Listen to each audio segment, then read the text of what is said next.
Okay, so there's an invisible government. We've seen some of them. Now, the other problem you have is, in our day-to-day work, we have to essentially assume that the US and the British under neocon rule, under Bush-Blair, are, very crudely put, the main danger to the world. There's no way around this. They are the main danger to the world. But if we go back 60 or 70 years, this is not so. You can't just take the present situation and project it back as far as you want. In those days, you had Hitler, Mussolini, Tojo, Stalin, and this British group, right? The Lord Astor, Lady Astor, the so-called Clifton or Cliveden set. So we have to remember that we should not project the current degraded situation back onto the New Deal state of the 1930s and 1940s, because at that point the US is not the main force for evil in the world. I would say, having lived through it, the transition is basically the Kennedy assassination and the Vietnam War. That's when the US starts to be what we have to say it is. Now, a couple of other things to bear in mind. The British, notably, have world naval supremacy. From the Battle of Trafalgar, right, Admiral Nelson defeats the combined French and Spanish fleets in the Mediterranean, up until 1942 to 1943. And believe me, they did everything they could not to lose world naval supremacy. Sorry about that. Some of my slides are not quite perfect, but I'm doing the best I can.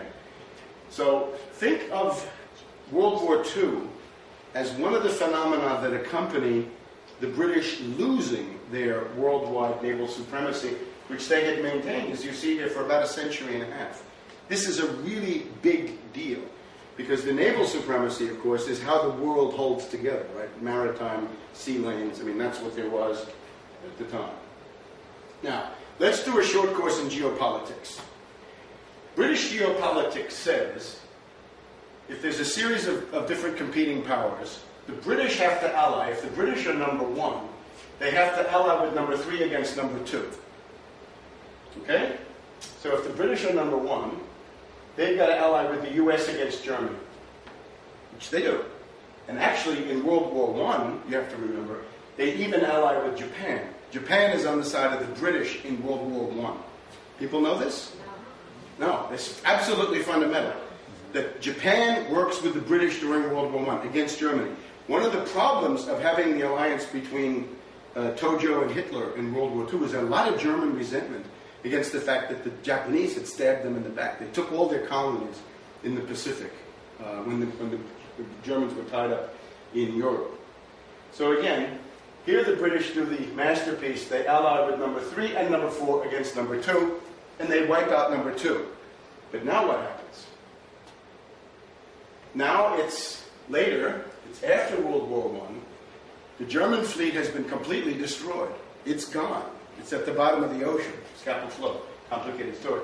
So now you ally with number three against number two. What does it mean? Pearl Harbor. Yes, in effect. They ally with Japan against the US. And in the 1920s, this is the main thing that's going on. Has anybody ever looked into the history of the 1920s? It's not taught, and maybe from this you'll see a little bit why. The other problem is, you want to become an ally of the British? Man, you better watch out. It's better to be their enemy. They do more damage to you as an ally than as a friend. Let's look at all the countries that went to work for the British in World War I. Russia, the military forces are almost completely destroyed. There's a revolution fomented by the British through Lenin and these other people. France, 3 million dead. They still haven't recovered demographically. Italy, semi-destroyed, staggered, almost driven out of the war. Fascist regime after that. Serbia, completely flattened, overrun. Romania, completely flattened. Belgium, flattened except for a very small bit of coast. So if you become an ally of the British, they push you into the front, and you take the really heavy losses. Right? The British have far fewer losses than the Russians and the French in these wars, because they want to use you up. Because they're also planning later on, as we've seen, they know that, today's number three is tomorrow's number two. So make sure you weaken them as much as you can. And that's their approach to World War II. That's the betrayal of the United States in all of this stuff. Now,